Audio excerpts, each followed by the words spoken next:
translate a 30-minute mark lead into a victory.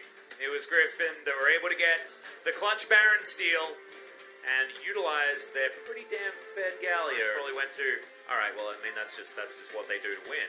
But this still was a victory off a 50-50 Baron. Yeah, and I think that a lot of that has to do with the fact that the type of team This will mean that we're flexing the Rise towards the top side of the map, and the Yasuo comes out.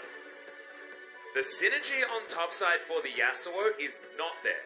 There are no knockups to come in from the Rise or the Olaf, so we'll be waiting for the Braum to land some ultimates in order to get things working. This is definitely a knife fight here. The Sandbox has elected to He's draft. playing volleyball, but all of his friends are in wheelchairs. It's just not going to work out.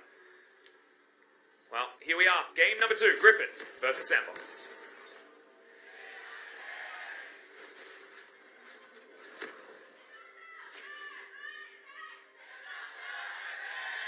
What is still there and hasn't been swept from Sandbox. Chovy moves over as he has priority in the mid lane, and there we go. Okay, Taunt will land onto Joker. The Unbreakable's there, stops a lot of damage. Tarzan gets exhausted, but First Blood goes to Chovy on the Aurelia. They should even be able to get the steal away on this blue buff. They pull it into the brush, and on Fleek, nothing he can do. Absolutely nothing is going One Sandbox. more time. As the Justice Punch was pretty good. That's visual bug, guys. That Taunt was not. That was a very dead roll. Braum not having the best experiences.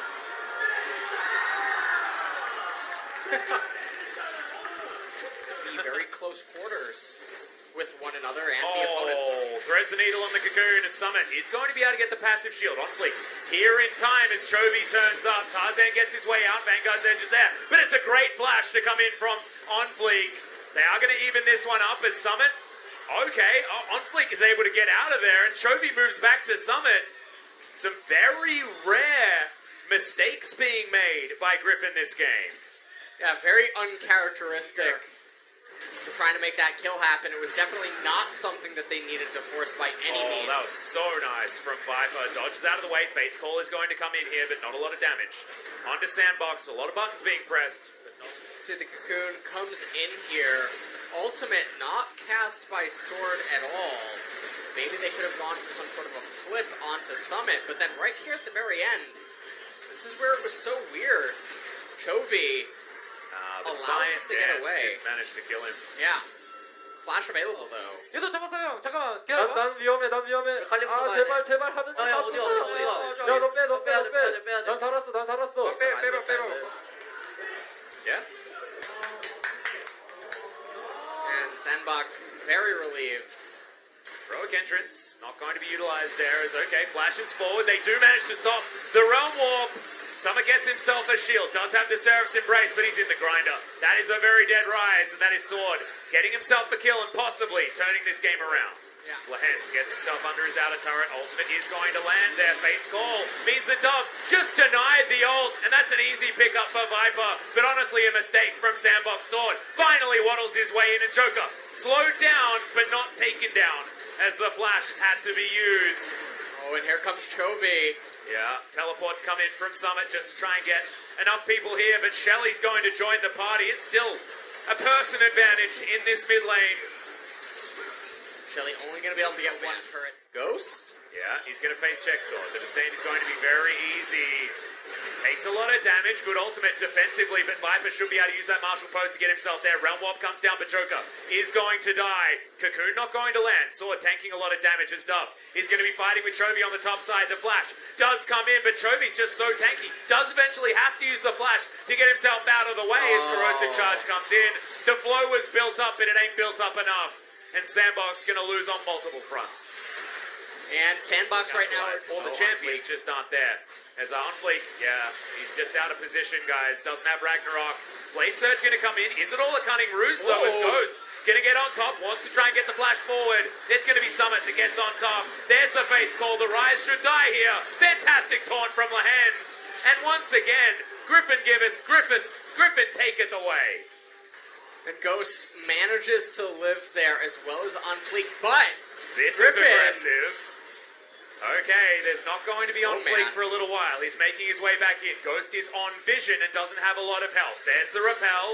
Gets over to the blast cone just to get rid of it. Viper, look at all of the sticks in this Baron. Remember, this is not a true 50-50 because he's been hitting it with his autos for so incredibly long. Tarzan has more HP than what appears because he has smite. Alright, we're going for the turn. Oh my god, Dog just explodes.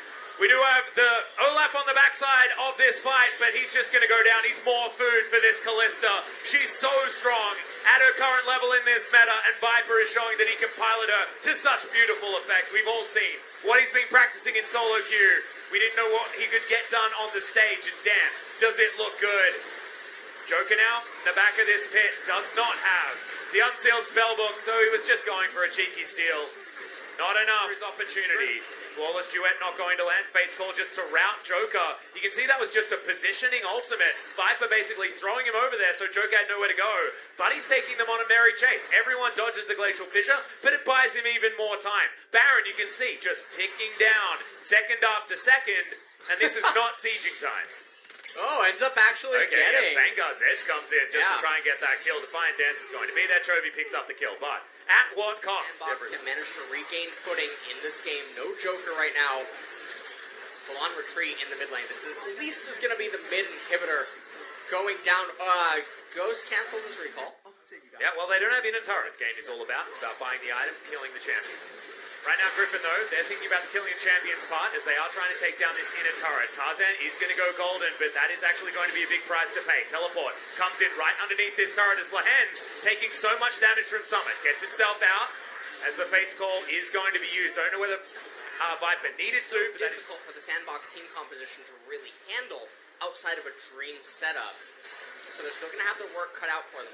If they can manage to win a sloppy fight with even 2 or 3 members remaining, the double mountains are going to come online and easily result in a Baron down. Well, right now you've got Griffin engaging on the top side. Sword's going to be a long way away from this fight. There's now Trophy, denying so much with the Defiant Dance. His heroic entrance gets Lahen's back towards his team. Viper now, he's picked up the gargoyle, but Joker uses to stand behind me. The flash forward, a little bit of a disconnect here from Griffin, but someone has to go golden. Now in the back line, more golden members of Griffin is Ghost. Is trying to flash. Tarzan gets on top of him. No damage from the Lucian in the back line, and that means that the Callista is able to pop off. Griffin draw first blood in the fight as now Sandbox. They're routed. Joker is so low. Summit as well. He does have a lot of damage and a lot of shielding. And that is an unbreakable that denied a lot of damage there from Lahen's. And it looks like Tarzan and Lahen's just want to stop the ability. Well, I mean, this might just be game, as Griffin are pushing with 3 members towards this base. Ghost does make it back, but he's very squishy. There's the flawless duet, just holding onto it, and Ghost just cannot move towards these Nexus turrets. It is going to be a bare Nexus right now. Summit is so incredibly close. The teleport onto this control waters. Tarzan unable to get it, and the Nexus will go down. Fear beyond death, even harms from Sword, and Griffin will get themselves the 2-0. But this one looked different from both the SKT series and every other 2-0 that Griffin have got so far this season. Yeah, and this is looking a much closer week for Griffin games. They're not as one-sided as what we would expect. In Sandbox, they had a few moments of brilliance in this game. I actually think Summit was doing phenomenal this game. Yeah. Obviously, he had an unfortunate death down there in the bottom lane to sort it in Lahen's, but I think that he did quite well on the rise. And I think Sandbox can feel satisfied knowing that maybe any other team in LCK right now, outside of maybe SKT or Griffin, probably would have succumbed to some of the positions that Sandbox found themselves in.